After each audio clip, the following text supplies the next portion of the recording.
An unprecedented punishment in Olympics history. Russian athletes are banned from the Rio Games after a widespread doping scandal. The Russian government says the decision is politically motivated. So are geopolitics at play, and what impact will the ban have? This is Inside Story.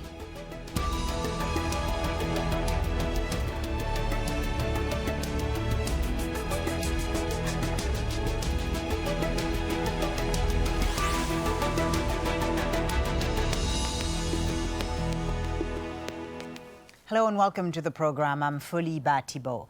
The Olympic Games are founded on the spirit of international unity. But this year, a sports governing body has chosen what some call justice over tradition.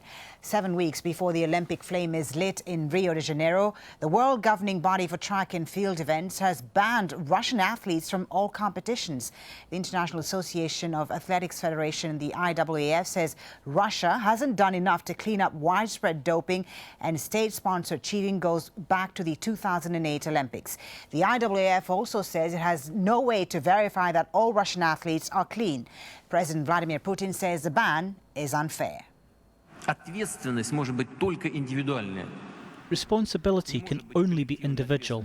There cannot be a collective responsibility of all athletes or athletes from a certain federation just because some people were caught. There were now and there cannot be any kind of support for violations in sport, especially doping, at a state level in Russia.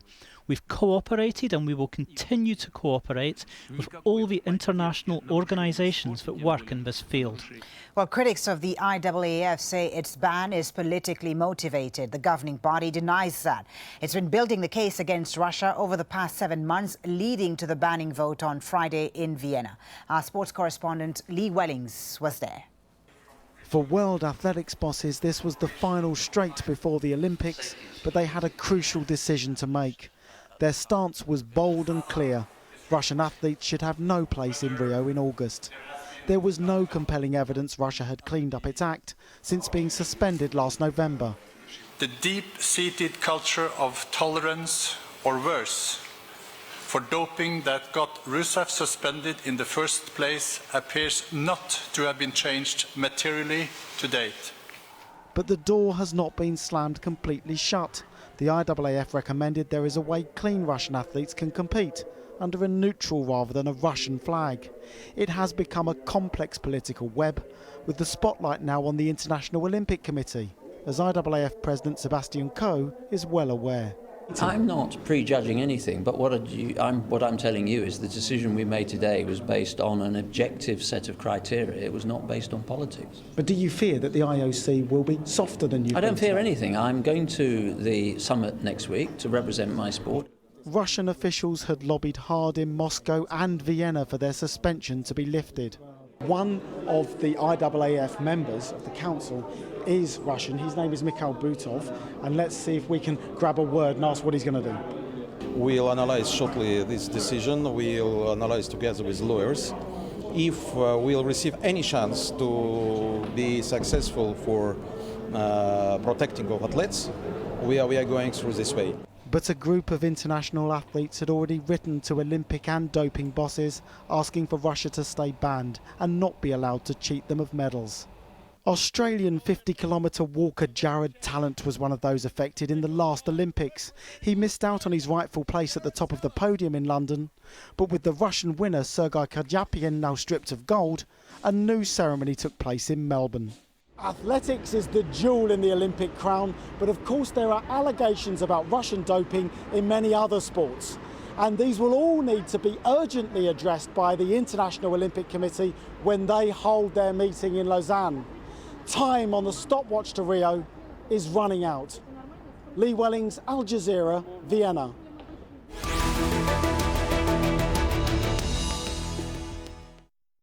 Well, let's bring in our guest now. Dmitry Babich is political analyst with Sputnik International News Radio. He joins us from Moscow. From Oxford in the UK, we are joined by Michel Verroken. She was formerly in charge of anti-doping in the UK and now runs a consultancy called Sporting Integrity. And from Lahti in Finland, we have Sergei Ilyukov. He's a sports physician for the Finnish Olympic team and expert for the Estonian anti-doping agency. Thank you all for joining us. Thank you very much for being on Inside Story. Dmitry Babich in Moscow, if I can start with you. Sebastian Coe, the head of the IAAF, says politics had no part in the decision that led to Russia's exclusion from the Olympics. But you believe that politics had a role in this and not just politics. Well, I think that certainly there were politics and there was jealousy because actually if you look at what happened, there was a blanket ban slapped not just on the whole Russian Olympic team, but I interviewed several athletes who are just track and field athletes from Russia and who regularly went to various competitions in countries like Japan or Italy, getting their small prize money for that. And they also were not able during the last few months to go anywhere.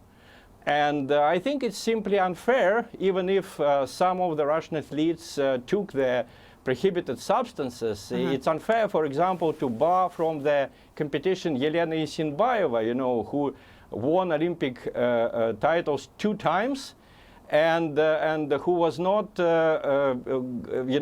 who did not get any drugs because she was tested worldwide. And I don't understand why she can't be running right now. So unfair, you say, Dmitry Babich. I also would like to... Sorry, unfair, you say, but to what extent... I would also point your attention to the fact that... Sorry, let me just ask you... To the fact that, unfortunately, this time the athletes, for example, the German athletes, wrote letters to various international bodies asking for Russian athletes to be suspended. Here in Russia, there is a very strong suspicion that these people simply didn't want to compete with Isinbayeva because she's a strong competitor. So to what extent, you say it's unfair, but to what extent do you see political motivation? Political motivation was in the media, for example, because somehow the Western media is after Vitaly Mutko, you know, the Russian sports minister, despite his many conciliatory statements. For example, he said that Russia was ready to welcome any international inspectors, that we would do everything as they wanted. Still, they went after him not only because of doping allegations, but also, for example, the German media made him look like he organized the hooligan actions in France just a few days ago, despite the fact that he promised to punish the hooligans, and that obviously he was the last man interested in the scandal that broke out there. Okay, well, let's now hear... The Western media just knows that he is someone, they say that he is someone close to President Putin, and they are after him quite clearly for political reasons. I see and I hear your point there. Let's bring in Michel Verroken now in Oxford. Michel, the Russians and Dmitry Babich say there is a double standard, especially when other Western European athletes, like the Germans, have gotten off the hook in the past. So what is your response to that? What is your response to that, rather? And do you think that this decision by the IAAF is a fair one? Well, certainly I can understand the concerns with what may have happened in the past, and certainly we do know from the Stasi files was part of an East German and maybe even Western German culture. But we started with the World Anti-Doping Code in 2003, and as we all understand it, worldwide, sport-wide, everybody was committed to adopting a particular standard of ensuring that our athletes would be competing drug-free, that they were clear about the regulations, they submitted themselves to testing, and from what we understand, the evidence being brought forward by the independent investigators, not only for the IAAF, but also the World Anti-Doping Agency's own second independent look at this, is that the corruption that appears to have been going on was widespread and involved more than simply an athlete making a decision that they were going to take a prohibited substance. But what is shameful in many respects is that the system we put in place to protect our athletes was in itself corrupted and corruptible in order that athletes were required to pay money, and it was Russian athletes who brought forward that information that they were under pressure to actually pay money in order that their positive tests were not publicised. All right, let's hear now from Dr. Sergei Ilyukov in Finland. Dr. Sergei, in general, nations have been barred from the Olympics because of geopolitical considerations, not doping. I mean, South Africa was barred because of its policies of apartheid. Yugoslavia Yugoslavia in 1992 was barred because of the war in the Balkans. So do you think this decision by the IAAF to ban Russian track and field athletes is justified? Yeah, actually, I agree with IAAF that it finally happens because this decision is not groundless. You know, as Michel said, we have to see it from the historical perspective. And if you talk about the heritage of the Soviet Union, that was a mighty country in elite sports since beginning of the 50s. And from the historical perspective, for example, if you talk about anabolics that came into sports in the 50s and the beginning of the 60s, they were banned just only 76. So it was more than 20 years they were used freely in sports, and it was a part of the culture. You know, it wasn't only the Soviet problem. I believe that the competitors used as well the same story with blood doping and so on. So this is what we see now in Russia is a heritage of this pastime, and I hope that they are pushed now internationally, and the situation will change. Okay, you talk about a heritage. I do want you to tell us about some of the examples of recent cheating. But, you know, this is a country, as we've said, it's the first time that a country is being banned from the Olympics because of doping. And it's because doping allegedly corrupts sports in Russia from the top level. Now, authorities are accused of swapping out tainted urine to help athletes evade drug tests. And members of Russia's Federal Security Service allegedly threatened drug testers. The World Anti-Doping Agency says some athletes were told that they had to take performance-enhancing drugs if they wanted to be on the national team. And also a report from WADA last year showed that Russia had the highest number of doping violations worldwide. Russian sports officials say they know the country has a doping problem and that they're committed to resolving it. Before we talk about the reforms Russia has undertaken or not undertaken, Dr. Sergei, if you can tell us about the extent of this. You talk about a culture that, you know, dates back from the Soviet era, but looking at recent examples, to what extent is there cheating in Russia? What are some concrete examples that you can give us of athletes being involved in these scams? Yeah, the scale of the problem is much bigger than in the most other countries, but we have to remember that if you talk about the area of the Soviet Union, that Russia is not the only country. We have to keep in mind Belarus and Ukraine, and I believe, I expect that they will deserve their attention in near future as well. Well, the scale is much bigger than in the Western society. For example, if you compare with Eastern Germany, they have their cleaning process in the beginning of the 90s. Unfortunately, Russia didn't have it. So this is the reason why they are in the situation where are they now. Dmitry Babich in Moscow. Again, it's important to clarify that it's Russia's track and field athletes that are affected by this ban. But I wonder, what impact is it having on other teams that are participating in the Olympics and also on other Russian athletes?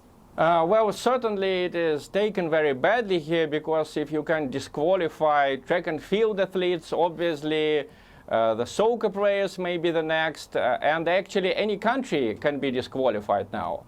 I can tell you, for example, that in Germany there is a special union of athletes who suffered from doping, you know, the Deutsche Verband der Dopingopfer.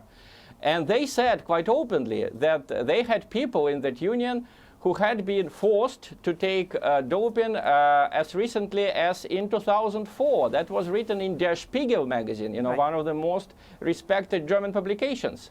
So why doesn't IAAF,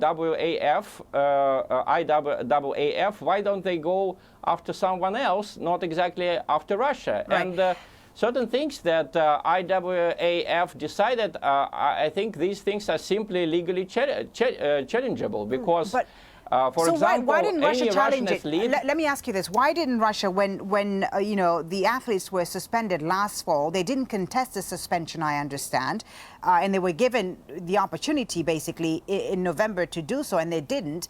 I wonder, why didn't they challenge this? And also, what sort of reforms? I mean, you talk about these other countries, but Russia is under the spotlight right now. What sort of reforms have they undertaken to show that they're serious about tackling this problem? There were a lot of reforms. You know, the sports minister Mutko said that we were ready to bring in any international inspectors. An inspector from IAAF, Rune Andersen, went to Moscow. He had access to all the facilities. There were also other visits, but the problem is, I think, that Russia has been trying to achieve a compromise, and the West simply rejected a compromise. Actually, what they did is definitely legally challengeable. Even in The Guardian daily in Britain, they write that now the Russian athletes may challenge in court the decision according to which those of Russian athletes who want to participate in the Olympic Games will have to, let me quote The Guardian, prove clearly and conclusively that they are not guilty and that they were not tainted by the Russian system. End of the quote. Right. You know, in legal affairs, in law, no one can be forced to prove his or her innocence. You have to prove the guilt and the individual guilt of every athlete. Right. So what we are seeing now is just a breach by the Western countries of some very important Western values. Let's hear from Michel in Oxford. Michel, on that, I mean, what about the Russian athletes who are not directly affected by this? Those who train outside of Russia, who are subjected to rigorous testing? I mean, aren't they be unfairly punished here? Well, certainly the decision by the IAAF has left open the opportunity for those athletes who may be involved in systems outside of what has been determined to be a non-compliant system. So if they are based somewhere else in the world, have been regularly tested, can demonstrate that they have been participating, making themselves available to be part of the drug testing systems that are going on, then there is a possibility that they may apply to the IAAF to take part in the Games and be considered as neutral athletes. Yeah, under a neutral flag. But is that a good idea, in your opinion? Is that a good idea to compete under a neutral flag? I mean, how would other athletes feel about this from other countries? I think the question is certainly that we have to look at what the Olympic Games has become, and it certainly has become a competition between nations, and that sport has played a secondary role in this. But let me correct one thing. Anything could be legally challenged, whether it's successful or not. And we've already seen precedents in the sporting world where the Court of Arbitration for Sport has been accepted as the standard by which sport could be and should be judged. And that means that the anti-doping rules, which do pass certain burdens of proof, do make it necessary for the athlete to make sure that they have rebutted the accusation. Now, the other thing I would correct also is this isn't the first time, and in actual fact, going into Rio, Bulgarian weightlifters may not take part in the Olympic Games. The International Weightlifting Federation has a very clear policy that above a certain level of positive tests in the period of times of 1 year outside of the Games, the country is gone. The Court of Arbitration for Sport heard the Bulgarian weightlifters object to that, and in actual fact their appeal was turned down. So it will be a very interesting situation, but we have to remember that sport is about the clean athlete. If there are clean athletes in Russia, then by all means let them speak up. But there were athletes involved in drug testing protocols within Russia who now we understand have tried to blow the whistle on the system before now. There's also the head of the laboratory bringing forward information which is being corroborated. So at what point in time do we say, whatever you're saying, we have this evidence? So on balance, it does appear that there is a broken system there, and that it has not done enough to get the confidence of the international sporting community back. Okay, so let me bring in Dr. Sergei. I mean, Michel says there's a broken system and that this problem is not just unique to Russia. So do you think that putting Russia and maybe perhaps another country in the future in a timeout is going to solve this problem of doping in sports? I expect that the future investigations that will be done in not only in Russia but is in a number of countries. If you talk about the athletics, the Kenya, Ethiopia, Morocco, Ukraine, and so on. So it is expected. If it will not be done, so that's a questionable situation. Is it really politics is involved? But I hope that the situation will change. Do you think the attention is now going to turn to other countries, not just Russia? I expect. Okay. Dmitry Babich in Moscow. So what is it? Is this going to be now a turning point, in your opinion, in the way the Russian government deals with this issue? I mean, will this perhaps lead them to clean up athletics and clean up Russian sports? I think that this will be a turning point in the sense that the next one to be targeted by the international so-called bodies, inspecting bodies, there will be other countries disliked by the United States and the European Union. I will not be surprised if Chinese athletes are targeted, I don't know, Venezuelan or Brazilian athletes. I will not be surprised at all. Because if you look at the people, the so-called Russian athletes who spoke up against the system, there is basically one person, Yulia Stepanova, who defected to the United States, who is living now in the United States, and the International Association of Athletic Federations said that she would be able to participate in the Olympic Games under the Olympic flag. So she was directly, personally interested in having the other Russian athletes being banned. She knows that she cannot compete with this in Iowa. So that's why this lady, Yulia Stepanova, is these now are raising accusations, scandals. of course, you're leveling against her, that she can't defend herself against here, unfortunately. Russia wants to...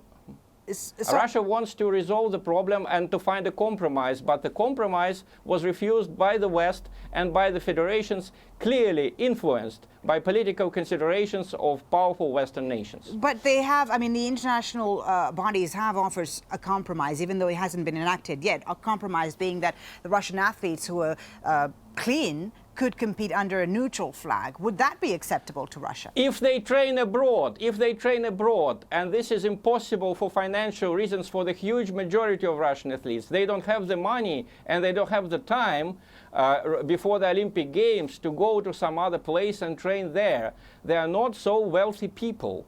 And also the very idea that people should prove their innocence, that people who had never tested positive for any prohibited substances would have to train abroad, become clean, and then pass the examination there, pass the test there.